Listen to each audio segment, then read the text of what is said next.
শুরু হয়ে গেল হালি পেঁয়াজ লাগানোর মৌসুম।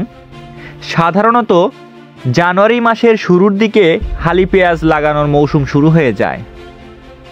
কিভাবে পেঁয়াজ লাগাতে হয়, কি কি সার জমিতে দিতে হয়, কি কি কীটনাশক কতদিন পর পর স্প্রে করতে হয়, কিভাবে পানি সেচ দিতে হয়, কোন জাতের পেঁয়াজ লাগালে ভালো ফলন পাওয়া যায়, পেঁয়াজকে সুস্থ রাখতে কি কি কাজ করতে হয় সেটা দেখাতে নিয়ে আসছি আজকে আমি পাবনা জেলার আমিনপুর থানার বিভিন্ন অঞ্চলে। দর্শক, আপনারা এই মুহূর্তে দেখতে পাচ্ছেন যে পাবনা জেলার আমিনপুর থানার নিকটবর্তী অঞ্চলে আমরা আসছি। এখানে আমরা মূল জমি তৈরি করার বিষয়গুলো সর্বপ্রথমে দেখাবো। জমির মাটিকে পুষ্টি সমৃদ্ধ করে তুলতে প্রয়োজন অনুপাতে সঠিক পরিমাণে জমির মাটিতে সার প্রয়োগ করতে হবে। বোরন, সালফার, জিঙ্ক ইত্যাদি ধরনের সার প্রয়োগ করে তারপর মূল জমিতে দানা লাগাতে হবে। আপনারা দেখতে পাচ্ছেন কৃষক বন্ধুরা সুন্দরভাবে দানা লাগাচ্ছে।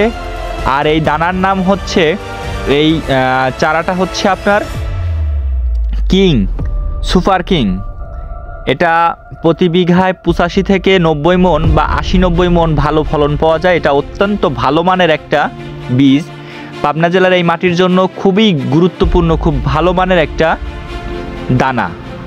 এখন দেখতে পাচ্ছেন আপনারা বরুলিয়া অঞ্চলে, সেখানে সুন্দরভাবে দানা লাগানো হচ্ছে। আর এখানে দেখা যাচ্ছে খুব সুন্দর মানের পুষ্টি সমৃদ্ধ এবং ভালো মানের কিছু চারা। তো বন্ধুরা, দানা লাগানোর পরপরই আমরা সেচ দিয়ে থাকি। তো সেচ দেওয়ার 15 থেকে 10-15 দিন পরে আমাদের প্রথম স্প্রে করতে হবে। প্রথম স্প্রেটা হবে হচ্ছে আপনার ম্যানকোজেব গ্রুপের এবং কার্বনডাজিম গ্রুপের। আবার আপনি অ্যান্টাকলও দিতে পারেন, রিডোমিক গোল্ড। তারপর সাথে সাথে ভিটামিনও দিতে পারেন, যে ফ্লোরা, চায়না জেংবেং কোম্পানির বেনকোজিয়ামও দিতে পারেন। এটা দিয়ে প্রথম সেচটা আপনি ডোজ কমপ্লিট করবেন। তো দ্বিতীয় ডোজে থাকবে হচ্ছে আপনার লুনা, রিডোমিক গোল্ড, তারপর বেনকোজিয়াম বা বিভিন্ন প্রকার আপনাদের যে গ্রুপের মিলিয়ে ডোজ পূরণ করে দিতে পারেন সঠিক এবং ভালো পরামর্শকের পরামর্শ অনুযায়ী। তো একটা কথা মনে রাখবেন, আপনারা যে কীটনাশকটা প্রয়োগ করবেন, কীটনাশকগুলো কখনোই প্রখর রোদে করবেন না। প্রখর রোদে করলে ক্ষতি হতে পারে। তো আপনারা করবেন হচ্ছে সূর্যের আলো এক সাইডে যখন পড়ে যাবে তখন কীটনাশকটা প্রয়োগ করবেন এবং খেয়াল রাখবেন যেন কীটনাশকগুলো সঠিকভাবে মেশানো হয়। যদি সঠিকভাবে মেশানো না হয় তাহলে সঠিক রেজাল্ট পাবেন না।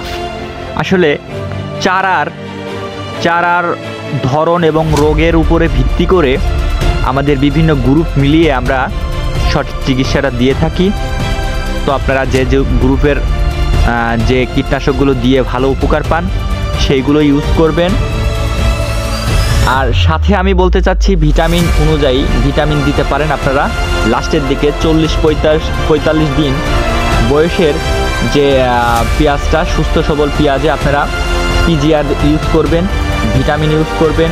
সাথে কিছু প্রোডাক্ট আমি বলে দিই নাম করা, বায়ার কোম্পানির লুনা, জেংবেং কোম্পানির আপনার বেনকোজিয়াম, এসিআই কোম্পানির ফ্লোরা। এগুলো হচ্ছে উচ্চমানের অত্যন্ত ভালো ফলাফল দেয় ছত্রাকনাশক প্লাস ভিটামিন।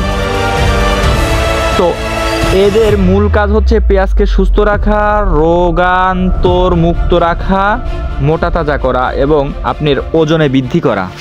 তো সম্মানিত কৃষক বন্ধুগণ, আপনারা সঠিক পরিমাণে যদি এই কীটনাশকগুলো সঠিকভাবে ইউজ করতে পারেন তাহলে আপনারা সর্বোচ্চ ফলাফল পাবেন।